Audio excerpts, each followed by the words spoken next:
नमस्कार, आप देख रहे हैं लोकल हरियाणा न्यूज। अलवर के सांसद महंत बालकनाथ आज कनीना के आरपीएस ग्रुप के फार्म हाउस पहुंचे।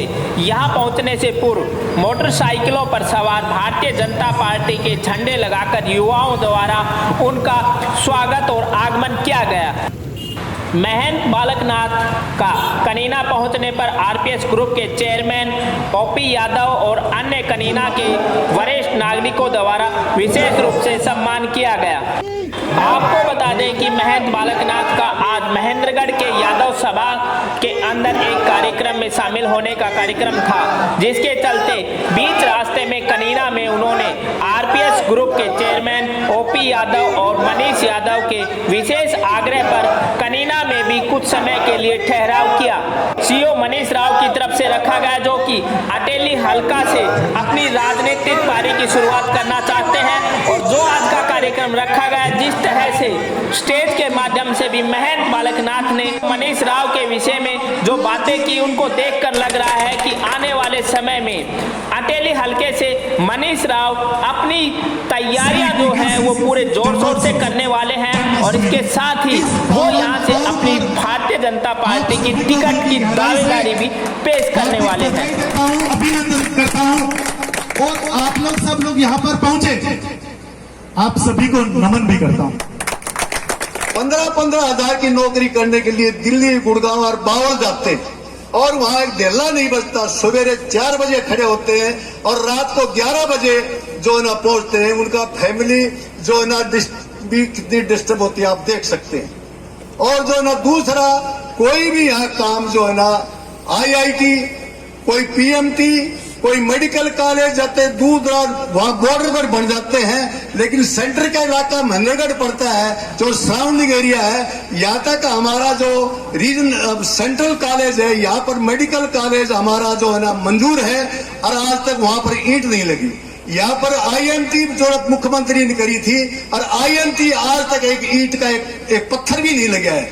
तो आप पार्टी पॉलिसी में हिस्सा लेते हैं। प्रधानमंत्री, मुख्यमंत्री के पास आपकी नजदीकियां हैं, इनके लिए आवाज रखने के लिए हमारे पास कोई व्यक्ति नहीं है। तो हम आपसे प्रार्थना करते हैं, मैं एक ही बात करूंगा, आज के पावन पवित्र दिन के ऊपर आपके सामने रखूंगा। अगर हमारे इलाका जो यहाँ पिछड़ चुका है, चाहे IMT हो, चाहे मेडिकल कॉलेज हो, चाहे कोई रीजनल कॉलेज हो, या बाईपास हो, पानी की व्यवस्था बिल्कुल, हमारा सीवरेज सिस्टम खत्म है। 80 करोड़ रुपए की लागत से STP बन गई, लेकिन आउटलेट के लिए जो ना उसमें पानी है। जब भी बारिश आती है, शिविर का पानी सारा जो है मेन होल से निकल कर काम तबाह हो जाता है।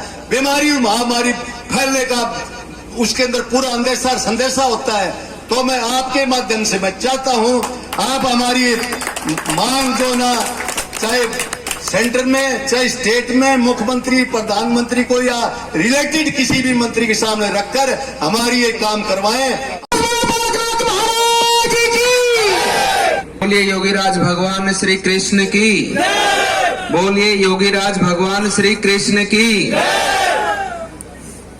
आज के इस कार्यक्रम में जो कि बहुत ही सौभाग्यशाली आज का दिन है, आज भगवान श्री कृष्ण का जन्म होना है, क्योंकि रात्रि के 12 बजे जन्म होना है।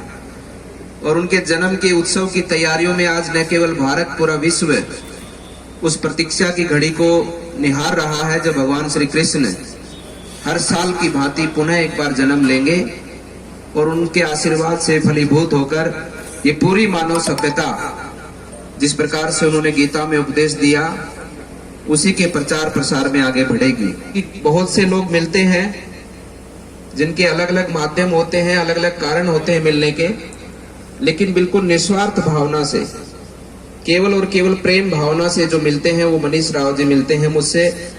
और हर सदा एक इस भाव से रहते हैं कि मैं कुछ समाज के लिए कर पाऊं।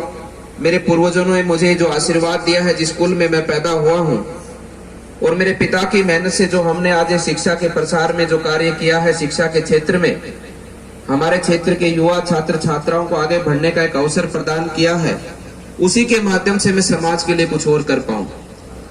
क्योंकि आप सब भी जानते हैं, जो सक्षम होता है वही कुछ कर पाता है। और जो सक्षम व्यक्ति है, जिसके अंदर समाज की सेवा की भावना हो, जो समाज के लिए कुछ करना चाहता हो, वही व्यक्ति समाज की दिशा और दशा को बदल सकता है। आप जैसा जानते हैं कि भगवान श्री कृष्ण ने अर्जुन को इस युद्ध के लिए चुना और उनके सारथी बनकर काम किया।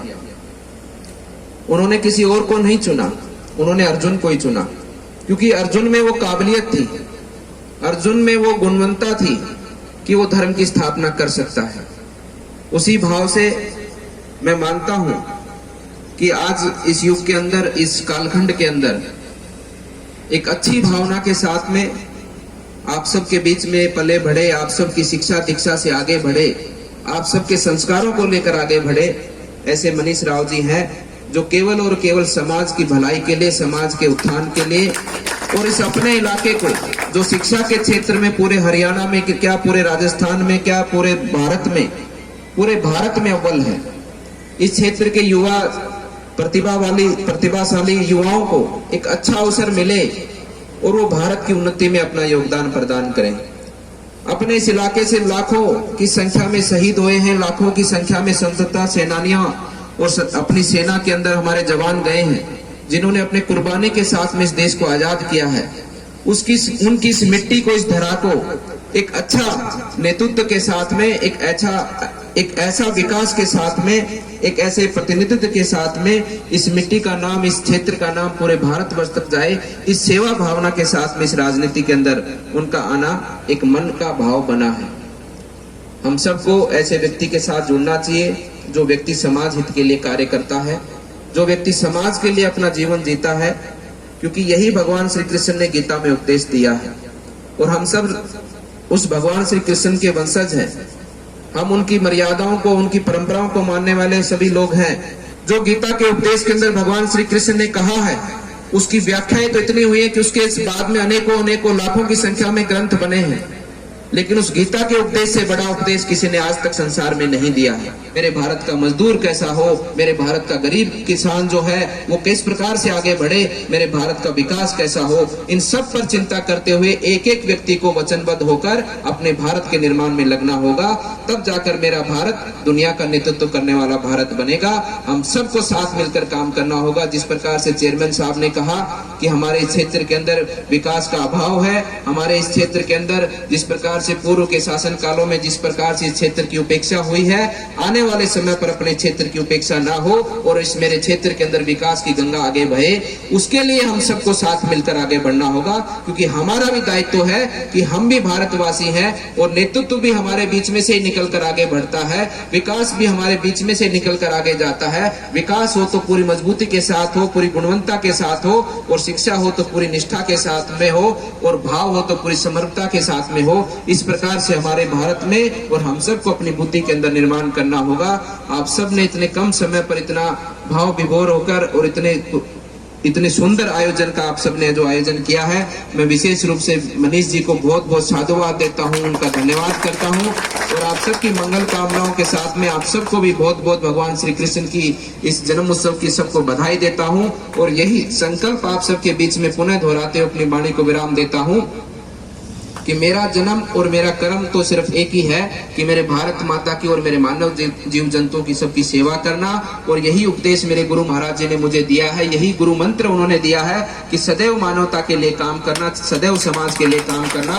लेकिन मैं आप सबसे भी यही कहना चाहता हूँ कि आने वाले समय पर हम सब मिलकर अपने भारत का निर्माण आगे बढ़ाएं।